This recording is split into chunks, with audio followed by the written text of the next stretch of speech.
গৰিপুৰত এগৰাকী মহিলাক বাংলাদেশলৈ প্ৰেৰণ কৰাক কেন্দ্ৰ কৰি প্ৰতিবাদ। উল্লেখযোগ্য যে মনোৰা বেৱাৰ ভাৰতীয় হিচাপত সম্পূৰ্ণ নথিপত্ৰ থকাৰ পিছতো 4 বছৰ ডিটেনশ্যন কেম্পত ৰাখে। পিছে উচ্চতম ন্যায়ালয়ৰ নিৰ্দেশনাত মনোৰা বেৱাক নিজ বাসগৃহলৈ আহিবলৈ দিয়ে। যোৱা 24 তাৰিখে হঠাৎ গৰিপুৰ আৰক্ষীয়ে আটক কৰাৰ পিছৰে পৰা পৰিয়ালৰ লোকক কোনো ধৰণৰ তথ্য যোগান ধৰা নাই আৰক্ষীয়ে। আজি সামাজিক মাধ্যমৰ যোগেদি বাংলাদেশত থকা বুলি প্ৰত্যক্ষ কৰাৰ পিছত পৰিয়ালৰ লোকে আৱেগিক হৈ পৰে। মনোৰা বেৱাৰ নামৰ চৰকাৰী গৃহ ৰেচন কাৰ্ড থকাৰ উপৰিও পৰিয়ালৰ সকলো সদস্য ভাৰতীয় হোৱাৰ পিছতো মনোৰা বেৱা কেনেকৈ বাংলাদেশী হ'ল চৰকাৰলৈ প্ৰশ্ন। লগতে গৰিপুৰ নগৰ আঞ্চলিক মহিলা সমিতিৰ সভানেত্ৰী জাহানাৰা বেগমে 24 ঘণ্টা সময় বান্ধি দিয়ে। 24 ঘণ্টাৰ ভিতৰত উভতাই নিদিলে ভয়াৱহ আন্দোলন গঢ়ি তোলাৰ হুংকাৰ প্ৰদান কৰে। হয়, মই আজি মনোৰা বেৱাৰ ঘৰত উপস্থিত আছোঁ, এই ৰূপসী খাগৰাবাৰী গাঁৱত। মই যোৱা 27 তাৰিখত এটা নিউজ আমি সব চেনেলতে আমি নিউজ ওলাইছিলোঁ। আমাৰ এটাই ডিমাণ্ড আছিল মনোৰা বেৱাক আমাৰ মানে ভাৰতীয় নাগৰিক আমাক মনোৰা বেৱাক ঘূৰাই দিব লাগে। কিন্তু কালি ৰাতি এটা নিউজ ওলাইছে, আমি এই নিউজত দেখা পালোঁ মনোৰা বেৱা বাংলাদেশত আছে।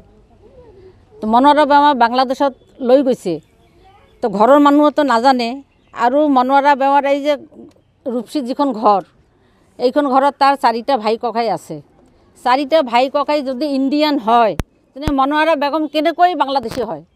আৰু মনোৰা বেগমৰ এইবিলাক তথ্য মোৰ হাতত আছে, NRC আছে, NRCৰ ডকুমেণ্ট আছে। মনোৰা বেৱা ভোট দিছে, ভোটৰ স্লিপ এখন আছে। আৰু মনোৰা বেৱা যে ৰেচন কাৰ্ড আছে। মনোৰা বেৱাই মোদী চৰকাৰৰ ঘৰো পাইছে। আৰু 4 বছৰ আগতে সেইদিনাখন মই 2 বছৰ বুলি কৈছিলোঁ, আচলতে এইটো 4 বছৰ হয়। 4 বছৰ তাই ডিটেনশ্যন কেম্পত খাটিও আহিছে। খাটি অহাৰ পাছত মহামান্য সুপ্ৰিম কোৰ্টৰ যিটো অৰ্ডাৰ হিচাপত মনোৰা বেৱাৰ ভাৰতীয় বুলি স্বীকৃতি প্ৰদান কৰিছে। তো আমাৰ অসম চৰকাৰে কেনেকৈ মনোৰাক গৰিপুৰ থানাত মাতি লৈ গৈ বাংলাদেশত পঠালে, এইটো আমাক গৰিপুৰ নগৰ আঞ্চলিক মহিলা সমিতিক এইটো জবাবদিহি কৰিব লাগিব। আৰু মই 24 ঘণ্টা সময় দিলোঁ মাননীয় মুখ্যমন্ত্ৰী হিমন্ত বিশ্ব শৰ্মা ছাৰক আৰু অসমৰ মাননীয় DGP হৰপ্ৰীত সিং ছাৰক 24 ঘণ্টা মই সময় বান্ধি দিলোঁ। যদিও 24 ঘণ্টাৰ ভিতৰত যদি আমাক যদি মনোৰা বেগমক যদি ঘূৰাই নিদিয়ে তেনেহ'লে আমি গৰিপুৰ নগৰ আঞ্চলিক মহিলা সমিতি আমি গণ আন্দোলন গঢ়ি তুলিবলৈ আমি বাধ্য হ'ম। কি কাৰণত মনোৰা বেগমক বাংলাদেশলৈ পঠালে, কিয় পঠালে? আৰু সেইটো আমি তাক কেছো কৰিম। যিজন DSP লৈ গৈছে তাৰ নামতো আমি কেছ কৰিম।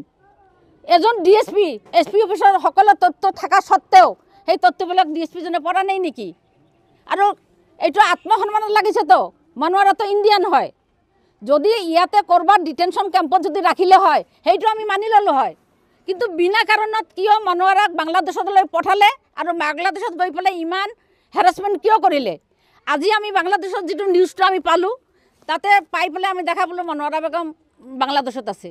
মই কালি ধুবুৰী কলেজ আউটপোষ্টত গৈছিলোঁ, তাতে মই ICৰ লগত মই কথা পাতিছোঁ। ICয়ে কৈছে যে বাইদেউ এইটো তথ্য মোৰ হাতত নাই, এইটো বৰ্ডাৰ DSP ছাৰেহে গম পায়। তেতিয়া মই কৈছোঁ যে না ঠিকে আছে, এইটো আপুনি নাজানে বুলি মই জানো, কিন্তু মানুহবিলাকক যে ইয়াতে লৈ আহিছিল সেইটোৰ কাৰণে আমি আহিছোঁ। কিজানিবা মনোৰা বেৱা ইয়াত থাকেয়ে, কিন্তু তাতে ক'লে যে আমি এনেই গম পালোঁ যে গোৱালপাৰাৰ ডিটেনশ্যন কেম্পত পঠাইছে। তো ডিটেনশ্যন কেম্পত যদি গোৱালপাৰাত পঠাইছে, মই মনোৰাৰ ঘৰৰ মানুহক মই ক'লোঁ আজি গোৱালপাৰা গ'লে হয়, গৈ পেলাই মনোৰাৰ খবৰটো ল'লে হয়। কিন্তু আজি ৰাতিপুৱা যিটো বাংলাদেশত আমি নিউজ যিটো পালোঁ, এইটো আমি দেখা পালোঁ মনোৰা বাংলাদেশত আছে। তো কিয় মনোৰা বেগমক বাংলাদেশলৈ পঠালে সেইটোৰ বিচাৰ লাগে, সেইটোৰ বিচাৰ লাগে। নহ'লে আমি গৰিপুৰ নগৰ আঞ্চলিক মহিলা সমিতিয়ে আমি গণ আন্দোলন তুলিবলৈ বাধ্য হ'ম। আৰু এনেকুৱা দুখীয়া মানুহ, আনপঢ় মানুহ যাতে হাৰাশাস্তি যাতে জিলা প্ৰশাসন, পুলিচ প্ৰশাসন আৰু অসম চৰকাৰে যাতে হাৰাশাস্তি নকৰে, এইটোৱে মোৰ লাষ্ট ৱাৰ্ণিং মই দিলোঁ। 24 ঘণ্টাৰ ভিতৰত মনোৰা বেগমক মোক লাগে।